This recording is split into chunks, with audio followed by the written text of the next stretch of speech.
పెద్దలు రాష్ట్ర ముఖ్యమంత్రి శ్రీ రేవంత్ రెడ్డి గారు నిన్న ఉద్యోగ ఉపాధ్యాయుల గురించి మాట్లాడుతూ మరి మా గురించి మేము జమ చేసుకున్నటువంటి డబ్బుల గురించి మాట్లాడుతూ మరి మాకు రావాల్సినటువంటి న్యాయంగా రావాల్సినటువంటి 5 డిఏలు పెండింగ్ బిల్స్ అయినటువంటి జీపీఎఫ్ సరెండర్ మెడికల్ బిల్స్ వీటి గురించి మాట్లాడుతూ ప్రభుత్వం దగ్గర డబ్బులు లేని పరిస్థితి అని చెప్పడం జరిగింది.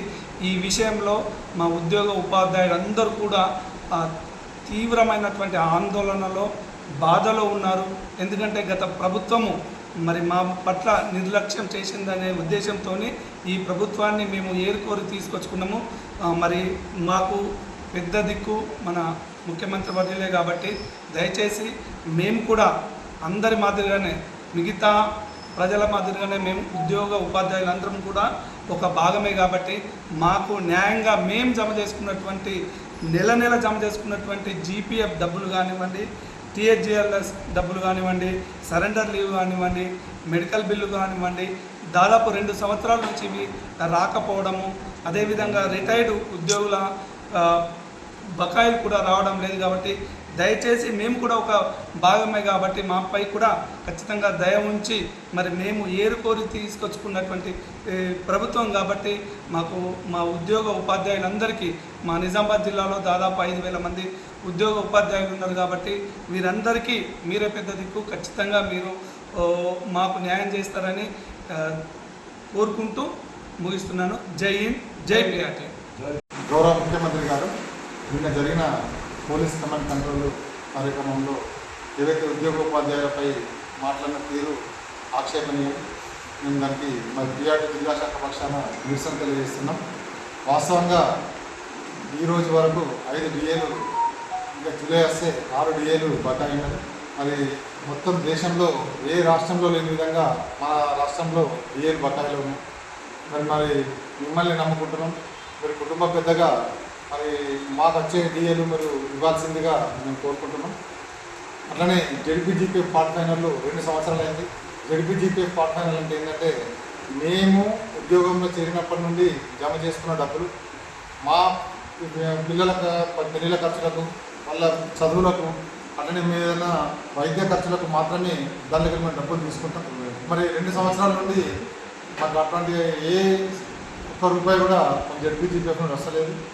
మరి ఇది చాలా బాధాకరం అని చెప్పేసి ఈ సందర్భంగా విచారం వ్యక్తం చేస్తున్నాం. అట్లనే సరెండర్ బిల్లులు ఏదైనా మాకు 2 లక్షల వరకే మెడికల్ రీయింబర్స్మెంట్ బిల్లు ఉంటుంది.